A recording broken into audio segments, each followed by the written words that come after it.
संसद का मॉनसून सत्र और मेज पे रखा हुआ वो बिल जिसने पूरे भारत में संसद में एक बखेड़ा सा खड़ा कर दिया है, एफसीआरए अमेंडमेंट बिल 2026।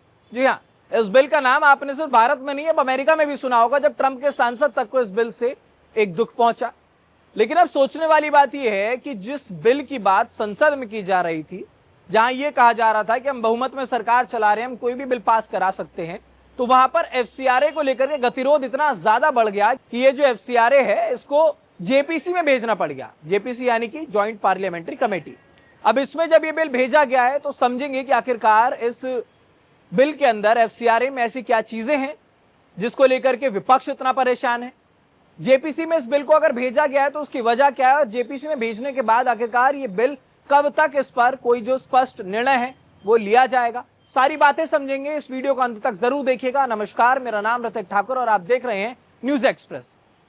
भारत के अंदर अगर आप कोई भी धार्मिक संस्थान चला रहे हैं, चाहे वो मंदिर हो, मस्जिद हो, चर्च हो, किसी भी तरीके की चीज, लेकिन अगर आपको फॉरेन से फंडिंग लेनी है तो उसके लिए आपको एक लाइसेंस लेना होता है एफसीआरए का। मैं आपको एफसीआरए के बारे में थोड़ा बता दूं, फॉरेन कंट्रीब्यूशन रेगुलेशन एक्ट।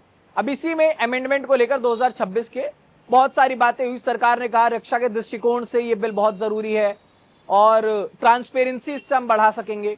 पैसा कौन डाल रहा है देश में और उस पैसे का इस्तेमाल कैसे हो रहा है, इस पर सरकार शायद जो नजर है वो रखना चाह रही थी।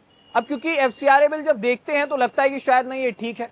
पहली बार आपको बता दूं, इस तरीके की कोई जो चीज थी, एक छोटा सा मसौदा इमरजेंसी के बाद 1976 में देखा गया था, फिर 2010 में, उसके बाद फिर अब एफसीआरए 2.0 जिसकी हम बात कर रहे हैं।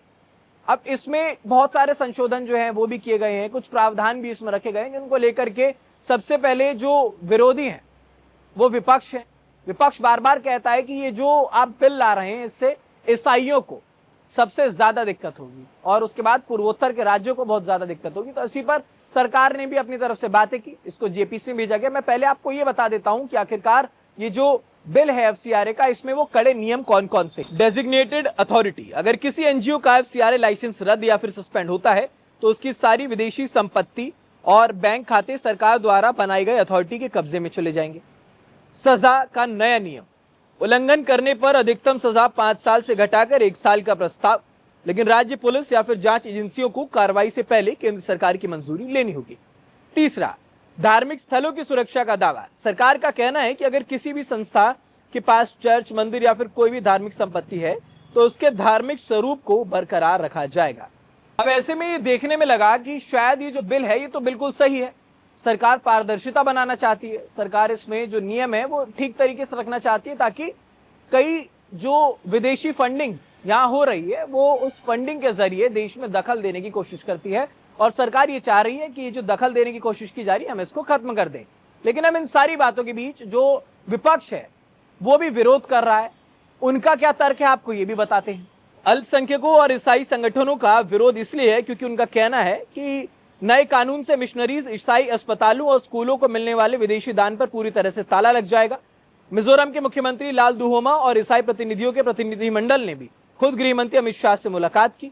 हालांकि अमित शाह ने भरोसा दिलाया कि यह बिल किसी धर्म विशेष के खिलाफ नहीं है और नियमों को भूतलक्षी प्रभाव से लागू नहीं किया जाएगा। अब ऐसे में क्योंकि जो डीएमके है, डीएमके ने भी इसका विरोध किया और साउथ की जो पार्टीज हैं वो बहुत ज्यादा इसका विरोध कर रही है। उनका साफ साफ कहना है कि ये जो बिल है इससे हमें बहुत नुकसान होगा और कई जो ऐसे एनजीओज हैं, क्योंकि एनजीओ की हम बात भारत में इसलिए कर रहे हैं क्योंकि शिक्षा की बात करें, हम स्वास्थ्य की बात करें, हम एनजीओज के बहुत महत्वपूर्ण योगदान है, तो इसकी वजह से भी कोई दिक्कत ना हो इसलिए भी ये बहुत महत्वपूर्ण हो जाता है कि हम एफसीआरए बिल पर पूरी तरीके से बात करें। और इसीलिए ये जो बिल है अब ये जेपीसी में भेजा गया। अब आप ये समझिए कि 293 का आंकड़ा तब था जब 2024 में भाजपा की सरकार आई।